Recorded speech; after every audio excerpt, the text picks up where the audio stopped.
हमारे ज़माने में एक तरफ डॉक्टरी है ना, वो तो इंसुलिन पर आ गई है या इलाजी तदबीर पर है। हमारे बाद अतीबा ये गलती कर रहे हैं कि यहाँ पर जो है ना वो कड़वी दवाइयाँ देते हैं। वो कड़वी दवाइयाँ जो है ना, वो बाद असल में उन्होंने ये देखा है ना, वो शुगर वो मीठी चीज़ है, उसके मुकाबिल जो है कड़वी चीज़ है।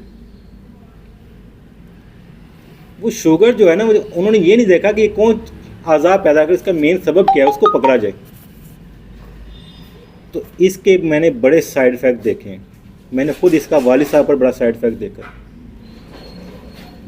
मेरे वालिद साहब को शुगर थी, उनको फोड़ा निकल आता था। फोड़े निकले, वो एक जराह के पास गए, वो फोड़े का इलाज कराने के लिए जराह के पास गए। जराह सामने जो है ना शुगर की दवाई दे दी कड़वी सारी।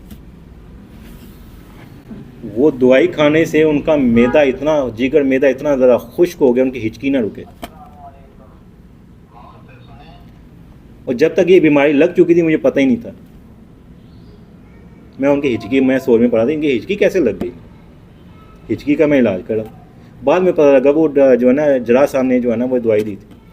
वालिद साहब ने जराह को कहा कि ये सब मेरे साथ हुआ है। वो कहता है ये हमारे हाँ ये हो जाता है, मैंने भी एक पहले भी इस्तेमाल की थी, उसको जो है ना इस तरह हिचकी लग गई थी। आप लस्सी पिए, खुदा का खौफ कर, जब वो लस्सी पिएगा तो उसका वो काम ख़राब हो जाएगा। और पहले फोड़े निकले उनको।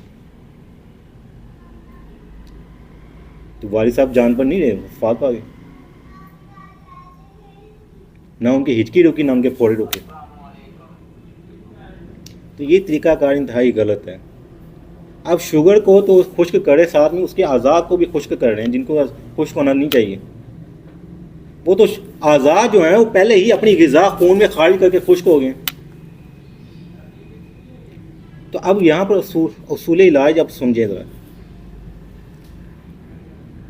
देखिए, एक खून में आपकी शुगर बढ़ रही है, दूसरा आज़ाद, आपके आज़ाद जो है ना ग़िज़ा नहीं